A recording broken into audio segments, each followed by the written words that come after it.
Hey, everybody. Welcome into another episode of the Fantasy Addicts Fantasy Football Podcast. This is another episode of our Why You Suck at Fantasy Football podcast. Oh, no! We suck again! Today we're going to try and walk you through some ways that you can prep for your draft and not suck.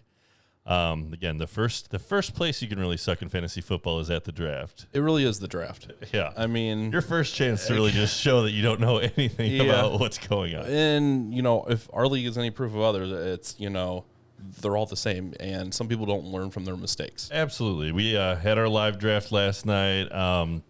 Again, we did a good job. I enjoyed it. We had a good time. It went off pretty well. The stream looked good, but we did have a little issue. We had our call-in guy. We couldn't get his audio. So, yeah, that wasn't quite it, but we're going to figure it out. Yeah. So we're learning. We're getting it. We don't value his input anyway. No, yeah. I asked him about the Colts because he's a Colts fan, so there's a couple Colts tidbits he missed. But other than that, Nick Chris. and I, we really carried the show. Poor Chris. So That's all right.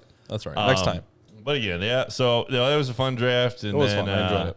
Yeah, things went well. We had a couple that, they missed out on a couple picks, but I think the auto draft probably picked better picks than they would have picked themselves. Yeah, no, they're notorious for not doing things correctly. Yes. So again, if you don't want to be like those, the guys that are going to finish last in our league, a thing that you can do that I do a lot, that a lot of the league experts, if you watch fantasy football podcasts, you will see people doing this, is doing mock drafts. So mock draft is where you go through and it's just a practice draft, and it'll have... There's a couple different nuances to it, though, of how you can kind of use it correctly to best prepare yourself. So the first thing we'll talk about is just that there are different platforms, different places that you can go on and do a mock draft online. One that I like a lot is Fantasy Pros. At Fantasy Pros, you can go in, you can you can set it up to match your league settings. You have to become a premium member if you want to do an auction draft or if you want to do a rookie draft, things like that. But if you just want to do a redraft draft, you can go in, you can set the number of wide receivers, you can set the number of running backs, you can set the number of tight ends. You can put it in a half-point PPR, a full PPR, or a standard. So you want to pay attention when you are using those tools to making sure that you have the settings correct, because where a player goes in PPR, a full point per reception will be different than where a person might go if they're doing a half point per reception. Right. It's going to be more of a difference between standard and point per reception, but there are slight differences, absolutely. Yeah, so really, if you're, again, the first tip to help you not suck at practicing for your draft and then being, successful in your draft is make sure that the mocks you're doing are set up appropriately for the type of draft you're going to be a part of. If you're doing an auction draft, that's a standard league, it's going to be different than if you practice the whole time doing, full point per reception, just a snake draft or, something like that. Yeah, I mean, and so I think websites are changing now, but it used to be standard non-PPR was the standard, and really most people that I talk to play half point or full point PPR. So that's just a completely different draft style than you would need if you're in a PPR league. Because you get into the real draft and it's it's live and you don't have an idea of where people are going. You're in the Danger zone! You're in the danger zone, and you want to be as comfortable as you can. So just for personal experience, doing these mocks, what it'll do, one of the things is kind of what to do if the guy that you like gets taken. Other guys that are going to be in that same range that hopefully you've done some research, you've heard about them on different podcasts, and okay, if the guy that I like gets taken in this round before me, if someone reaches for him maybe, then I know that this guy's going to be available. So tight ends is a great example. If you miss out on one of those top-tier tight ends, if you don't get Kelsey, if you don't get Kittle, and you really had your heart set on it, you thought they'd be there, but somebody took it with a pick in front of you, when you've done your mock drafts, okay, in the 6th round, maybe this guy's going to be there for me. If I get down to the 10th round, these other two guys who I kind of like that have some upside are going to be there. So if things don't go exactly my way, if someone takes my guy before me, these things are going to be available for me. All right. I think so, if you know your draft position, that helps you even further. If okay, I'm going to be in the 8th spot, it's a standard snake draft, you can really tailor your draft strategy towards that position. You're like, okay, I know I'm going to miss out on the elite running backs and the couple top elite wide receivers, but this is what I'm looking at. Okay, if I have a, B+ tier wide receiver here, I need to make sure I stack up on these running backs quickly in the 3rd and 4th. You can kind of develop a strategy that you can go in with. Yeah, and another thing about the mock drafts is you can either draft against bots or against real people in a lot of these. So against bots, they'll kind of go with the order that site has the players listed in. A lot of sites will have either an average draft position that they come up with through doing a number of different, just having people do drafts and they average it all together. And there are other sites. If you're drafting on maybe Yahoo versus if you're drafting on Sleeper, those players won't be in exactly the same order. So also, not only get your settings correct, but get the platform correct. So if you're going to have a league and you're only in a Yahoo league, I would say practice in the Yahoo league for that draft specifically. But at the same time, it's nice to do it on different platforms because you can see how people can view players differently. If you only do it one time, you'll think, oh, man, this player should always go in the second round. But then if you jump on another platform, you'll notice, oh, this guy's going in the fourth according to how they value players. So it gives you a better understanding of kind of where people feel they should some go. Some websites buy into hype more, some don't. When you don't know when a particular ADP's been updated. Let's say, okay, I'm looking at my ADP list, and you're trying to. Well, one was made in right after the NFL draft, and one was created 3 weeks ago. You're going to have a lot of change just in that.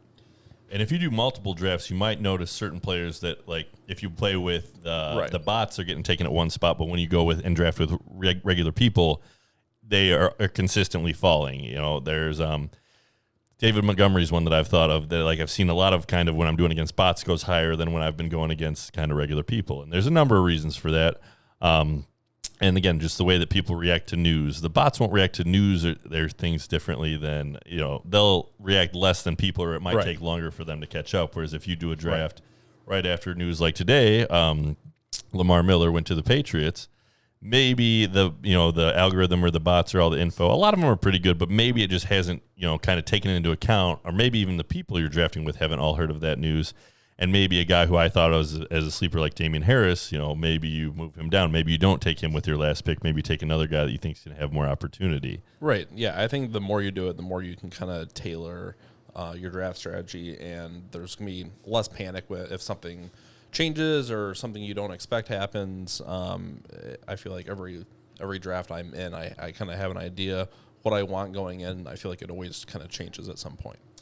Definitely. And again, if there's guys when you're doing it, they keep popping up in, the third or fourth round that you don't know who they are, that's a great one to, like, oh, I'm just going to Google this guy real quick, or I'm going to look at his stats from last year, or maybe you find out he's a rookie that you haven't heard of, things like that.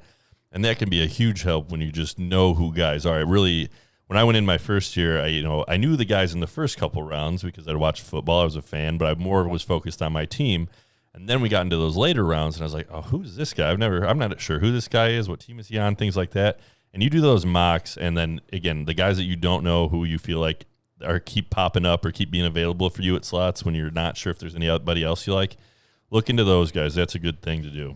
Also, it's only important to do the first, 4 rounds of a mock draft, right? And then you completely disagree. You can kind of just stop, right? No, that's the Nick strategy. Nick only wants those high-end players, where I'm looking for those bottom-feeding value breakouts where I think I was tailoring the question more to your point.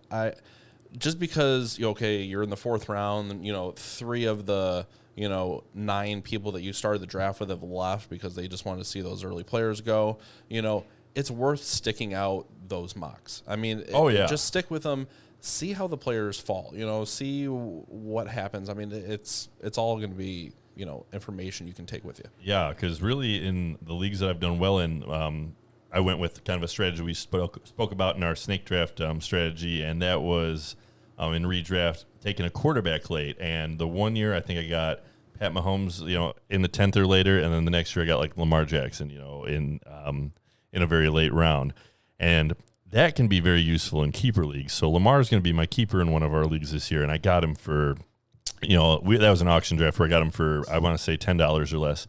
And that's a huge value when you can find a guy late who does come out and has value, because then you have a first rounder who you can keep for very little, as well as being able to take another high, ranking player in those first couple rounds. Right. So another thing I wanted to talk about is that some of these sites, when you draft, will give you a draft grade. My advice is completely ignore this grade. Don't try to get an A.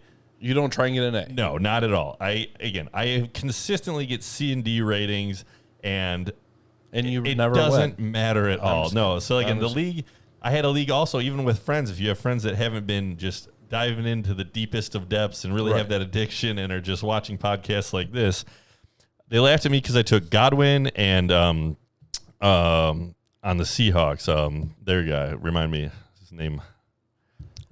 Lockett, yeah. So those were my two first receivers I took. Right. I went running backs before that, and everybody's like, "Oh, those," because people hadn't seen. And I caught them before they had hit the height of their value. Right, and they were just taking a general consensus. And if you don't pick players that they consider a value according to their ranking system, you did a poor job, and that's completely. So if you can learn about those guys and see the value before, all those leagues, the people that aren't diving deep into it, if you can catch them where maybe he's getting ranked and he's going in the 4th or 5th round in drafts, but you really see okay, I've listened to some analysts, I've watched some stuff on this guy, I really think it's going to be a breakout.